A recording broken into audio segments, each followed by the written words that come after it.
La ville de Saguenay présente des problèmes d'étalement urbain selon le professeur en technique d'aménagement et d'urbanisme au Cégep de Jonquière, M. Marc Bouchard. Selon lui, la ville s'étend d'une manière qui est nocive pour la population et l'environnement. Il est avec nous pour en parler. M. Bouchard, vous dites que les voitures, on construit en fait la ville de Saguenay pour que nos voitures soient heureuses. Pourquoi? Bien, quand on regarde la façon que les usages ou les endroits où les gens s'installent maintenant, naturellement, ce sont souvent des endroits qui sont comme très loin des services, ce qui fait qu'on construit donc un réseau routier qu'on développe de plus en plus. On regarde la construction des autoroutes, toujours la question d'encore un deuxième pont sur le Saguenay. Donc, on construit des infrastructures de façon à faciliter les déplacements par la voiture. Donc, les voitures, elles, ont beaucoup d'endroits pour circuler, ont beaucoup d'endroits pour stationner, beaucoup trop d'ailleurs. Donc, c'est effectivement, dans le milieu, c'est un constat qu'on a qui était que, effectivement, on dirait qu'on veut que ce soit nos voitures qui soient heureuses et non pas les personnes qui vivent ici à Saguenay. Mis à part les exemples de stationnement et d'autoroute, est-ce qu'il y a d'autres situations qui sont comme ça au Saguenay? Des exemples? Bien, en réalité, le développement que fait Saguenay, quand on regarde le développement au niveau des infrastructures, par exemple, et ça s'est vu ailleurs au Québec aussi, où on construit des équipements, des infrastructures qui habituellement sont faites pour la population, mais dans des endroits difficiles d'accès. Le développement commercial, par exemple, dans des zones isolées des résidences, oblige les personnes à utiliser la voiture parce qu'elle est peu accessible à pied ou d'une autre façon.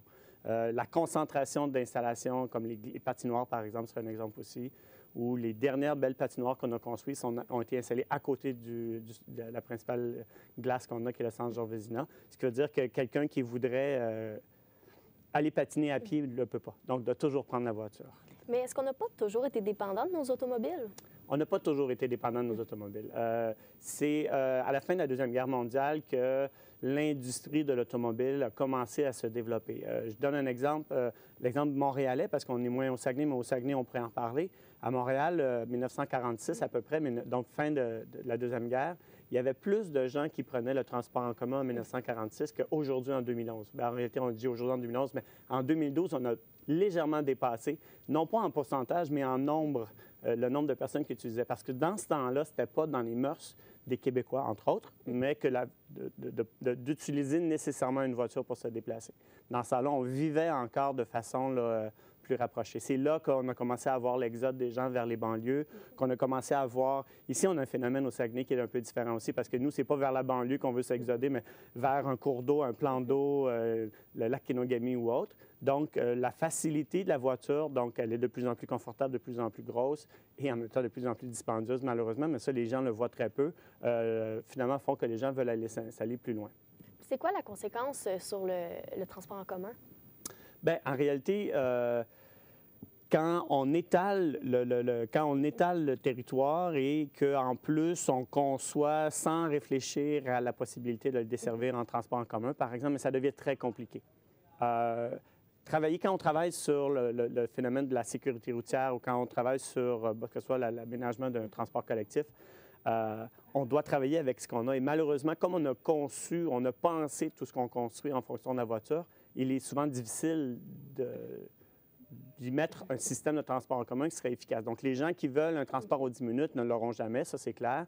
Mais en même temps, même si on voulait améliorer le service, on dirait qu'on travaille à contre-courant continuellement de ce qu'actuellement la Ville est en train de faire. Ça veut dire qu'elle complique énormément le travail de ceux qui, malheureusement, ont ce mandat-là. Mais si on se développe si c'est mauvais de se développer vers l'extérieur, pourquoi est-ce qu'on le fait? Bien, en réalité, j'ai eu une conférence là-dessus très intéressante de l'Institut de l'urbanisme de l'Université de Montréal il y a quelques semaines. Pour les gens des grandes régions métropolitaines, souvent, c'est parce qu'on fuit quelque chose de la ville. Et alors que nous, c'est plus parce qu'on a un rêve, on a beaucoup de territoires dans la région et on s'imagine qu'on peut sûrement l'utiliser. Et là, tout le monde veut être sur le bord d'un lac, par exemple. Donc, ça, c'est un phénomène qui est de plus en plus couru. Je dis pas tout le monde, mais beaucoup de gens. Tout le monde veut continuer à avoir encore son terrain de grande dimension, idéalement, pour que le chien puisse se promener, non parce qu'on ne l'utilise pas tant que ça.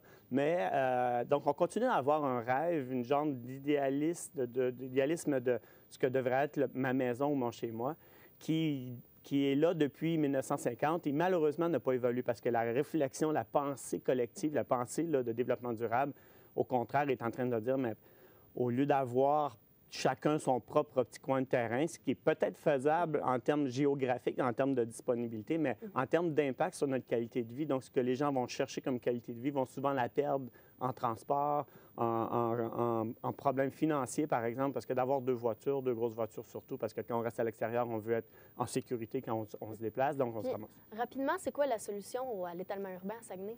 Bien, en réalité, la solution, elle a été définie là, depuis le rapport Brundtland, depuis beaucoup de liens avec le développement durable, ça veut dire depuis une vingtaine d'années. D'ailleurs, le ministère des Affaires municipales a commencé à donner des formations, informe les municipalités depuis quelques années. On veut densifier. Ça veut dire on veut densifier, mais on veut surtout même diversifier. Ça veut dire on doit arrêter de développer comme on le fait dans les années 50, puis on doit commencer à réfléchir sur comment est-ce que je peux aménager un territoire où les gens ne seront pas obligés nécessairement de prendre la voiture et de retrouver tous les services. Merci beaucoup, M. Bouchard. Ça me fait plaisir. Nous, on se retrouve demain pour une autre entrevue sur d'autres sujets d'actualité de demain.